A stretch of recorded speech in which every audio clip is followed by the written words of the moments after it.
ይታያል። ሁሌ የኛ ሼሆችን የምታዩ ከሆነ ሴቶች እንዲናችሁ ሴቶች እንዲናችሁ ሁሌ የሚደረገው ዳያዎች በሴቶች ላይ ነው።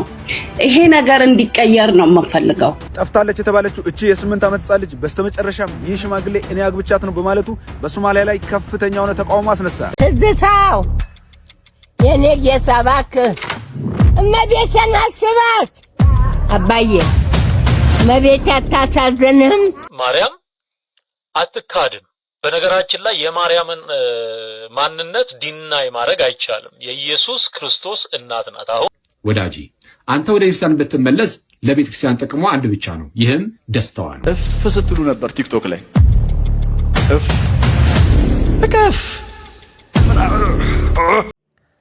ሰላም የተዋሕዶ ልጆች እንዴት ናችሁ? በያላችሁበት የዓለም ዳርቻ ሁሉ የእግዚአብሔር ሰላም ከእናንተ ጋር ይሁን እያልኩ ዛሬም በአዳዲስ ትኩስና ወቅታዊ መረጃዎች ተመልሼ መጥቻለሁ። ፕሮግራሙን እስከ መጨረሻው ተከታትላችሁ ያላችሁን ሀሳብና አስተያየት በኮሜንት ቦክስ አስቀምጡልኝ። ለዚህ ቻናል አዲስ የሆናችሁ ሰብስክራይብ በማድረግ ቤተሰብ ይሁኑ። ወደ መረጃው እባክህ ልጄ ትዝታው የኔ ጌታ እባክህ እመቤቴን አስባት። እመቤቴን አስብ እባክህ ልጄ እባክህ ተመለስና ሳልሞት ደስ ይበለኝ። አባዬ ሳልሞት ደስ ይበለኝ። ይመለስልኝ እመቤቴ ዘክራታ ያበጋግሬ ይህንን የሚጠጣውን ነገር አዘጋጅልኝ ብዬ ማህያ አዘጋጅልኛል። የተጠምቀመድንና በሰፊው ነው የምዘክራ። እሱም ብቻ ታምጣልኝ። የዛ ሰርጉ ቤት ገብታ ያን ወይን አልቆበት ሰውየው ፊቱ አሸቦ መስሎ ጠጁን ያስሞላችልን ነው። እሱንም ብታመጣው መዝሙርማ ሞልቶኛል። እሷ ልመልሳለኝ እንጂ ትዝታው እንደምን አለ ደህና እንዳሉንክ እያየሁኝ ነው። ለማንኛውም አሁን በተናገርከው ነገር ብቻ ራሱ እንደው ስሙን በአንደበት ለመጥራት ብትደፍርም ብትሞክርም ምን ያህል ለክርስቶስ ጠላቱ እንደሆንክ ጸረ ክርስቶስ እንደሆንክ ላሳይ ይችላል። ከመጽሐፍ ቅዱስ ፍቀድልኝ። ወዳጃችን ምንድን ነው ያልከን? ታቦት የሚለው ይፈለጥ አልክ። ሰው ታቦት ብለን የምንጠራው እኛ በኤርሰናችን ውስጥ የጌታ ጠረጴዛ፣ ቅዱስ ጠረጴዛ ወይም ደግሞ መሰዊያ እያልን የምንጠራው እንደሆነ ይታወቃል። ወደ ፕሮቴስታንቱ ስትሄዱ በተለይ በጴንጤ አዳራሾች ውስጥ የጌታ ጠረጴዛ ወይም መሰዊያ የለም። ስለዚህ ወዳጃችን እናንተ ጋር ያለውንም ፍለጡት አለን። መጽሐፍ ቅዱስ ላይ ግን አለ ማስረጃ። በመጀመሪያ ቆሮንቶስ መልእክቱ ምዕራፍ 10 ቁጥር 21 ላይ ቅዱስ ጳውሎስ እንደዚህ ይላል፣ ከጌታ ማዕድ እና ከአጋንንት ማዕድ ልትካፈሉ አትችሉም ይላል። ሳይመልታኔስሊ ማለት ነው። በተመሳሳይ ሰዓት ከጌታ ማዕድ እየተካፈልክ ከአጋንንት ማዕድ መካፈል የለብም አይቻልም እያለን ነው። የጌታ ማዕድ የሚለውን እንግሊዝኛውም the Lord's table ይለዋል። የጌታ ጠረጴዛ ማለት ነው። ይህም ቅዱስ ቁርባን የሚሰናዳበት ማለት ነው። ማዕድ የሚለው እዚህ ጋር ማስረጃ ልስጥ ለቃሉ። ኦኬ ተቀበል። የመጽሐፍ ቅዱስ መዝገበ ቃላት ያውን በማን የተዘጋጀ? በመጽሐፍ ቅዱስ ማህበር። የመጽሐፍ ቅዱስ ማህበር የራሳቸው የፕሮቴስታንቶችም ጭምር ነው። ሰው ገጽ 54 ላይ እንዲህ ይላል። ስክሪን ላይ ተመልከቱ። ማዕድ ይልና የምግብ ጠረጴዛ ካለ በኋላ ዝቅ ብሎ ማርክ ያረኩበትን እዩ። ቅዱስ ቁርባን የሚሰናዳበት የጌታ ማዕድ ይባላል ይልና የቱን ነው የሚጠቅሰው? አሁን የጠቀስንላችሁን አንደኛ ቆሮንቶስ ምዕራፍ 10 ቁጥር 21። ወዳጃችን ግን ምን ይላል? የጌታን ጠረጴዛ ሰንጥቁ ፍለጡ ብሎ ሲናገር እናያለን። ከዛ በኋላ የተነሱ የቤርሳን አባቶቻችንም ስለ መሰዊያው ስለ ጌታ ጠረጴዛ ብዙ የተናገሩት ነገር አለ። እንደነ ቅዱስ አግናጢዮስ ከራሱ ከቅዱስ ዮሐንስ ወንጌላዊ የተማረው ቅዱስ አግናጢዮስ አንድ መሰዊያ አለን እያለ ይናገራል። ቅዱስ ዮሐንስ አፈወርቅ ደግሞ ዮሐንስ ወንጌልን በተረጎመበት ሆሚሊው ወይም ስብከቱ ላይ እንዲህ ብሎ ይናገራል። ዮሐንስ ወንጌል ምዕራፍ 6 ላይ ጌታችን ስለ ስጋው ደሙ ያስተማረበትን ይዝና ስለ ጌታ ስጋና ደም እያስተማረ 46ኛው ሆሚሊ ላይ እንዲህ ይላል። ስክሪናችሁን ተመልከቱ፣ አብረን እናንብብ።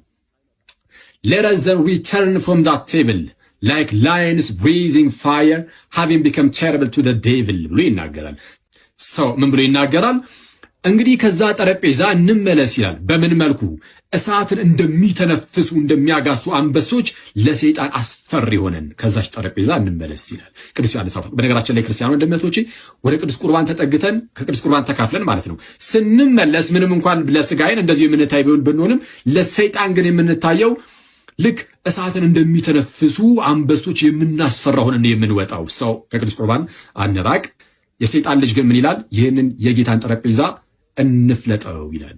ወዳጄ አንተ ወደ ክርስቲያን ብትመለስ ለቤተክርስቲያን ጥቅሟ አንድ ብቻ ነው፣ ይህም ደስታዋ ነው። ታለች የተባለችው እቺ የ8 ዓመት ሕፃን ልጅ በስተመጨረሻም ይህ ሽማግሌ እኔ አግብቻት ነው በማለቱ በሶማሊያ ላይ ከፍተኛ የሆነ ተቃውሞ አስነሳ። ሶማሊያ ላይ የተነሳው ቁጣ እቺ የ8 ዓመት ሕፃን ለ6 ወራት ያክል ጠፍታ ሲያፈላልጓት ነበር። እናም ከወራት ፍለጋ በኋላ ሼክ መሐመድ የሚባለው ግለሰብ ጋር እንዳለች መረጃው ይደርሳል። እናም ሼክ መሐመድ ምንድነው የሚለው ልጅቷ ነገ ያመጣች ወይም ነገ ያለችው ቁርአን እያስጠናት ወይም ደግሞ ቁርአን እያስተማርኳት ነው ብሎ ነው የሚመልሰው። ነገር ግን ሼክ መሐመድ ላይ ጥያቄ ሲበዛ አባቷ ፈቅዶልኝ እንዲሁ ደግሞ ዘመዷ እችን ሕፃን ልጅ እኔ ጋር አንተ ታስቀምጣ ነው እኔ ያገባሁት ብሎ ነው የተናገረው። ሼክ መሐመድም ለቢቢሲ እንደተናገረው እችን የ8 ዓመት ሕፃን ልጅ ያገባሁት የእምነት ስርዓታችን ስለሚፈቅድ ነው። እንግዲህ ይህን ክስተት ቢቢሲን ጨምሮ የተለያዩ ሚዲያዎች አፕሪል 1 ቀን ጀምሮ እየዘገቡ ነው የሚገኙት። በዚህ ግለሰብ ድርጊት ላይ የእናንተ ሀሳብ ምንድነው? ኮሜንት ላይ ጻፉልኝ። ለእምነት ራሳቸውን ያገለሉ ባህታውያንና መነኮሳትን እንዳታጠቁ፣ የደረሰ ዛፍ እንዳትቆርጡ፣ ለምግብ ካልሆነና ተፈቅዶ ካልሆነ በድንኳንና ፍየል እንዳታርዱ ይላል። መልካም እንደሰማችሁት ነው። ያለ መረጃ የተወራን እኛ ደግሞ በመረጃ እናፈርሳለን። ዑመር ዘ ፓክት ኦፍ ዑመር የሚለው በሲሪያዎች ሊባኖሶችን፣ ሲሪያዎችን፣ ግብፅን እንዴት ሙስሊም እንዳደረጉ እንደዚህ ሚላለ አንብብላችሁ። In the name of Allah, most gracious, most merciful. This is the document to the servant of Allah, Umar, the leader of faithful from the Christian of such and such city. When you Muslim come to us, we request safety for ourselves, children, property, and followers of our religion. በአላህ ስም እጅግ አዛኝ ሩሩቦ ነው። ይህ ዶክመንት የእንትና ዑመር የሱ እንትና ያወጣው በክርስቲያኖች ላይ ያወጣው አዋጅ ነው። እናኖች ወደኛ ስትመጡ ለራሳችን፣ ለቤተሰባችን፣ ለእምነት ተከታዮቻችን እና ለንብረቶቻችን ዋስትና ደህንነት እንጠይቃችኋለን።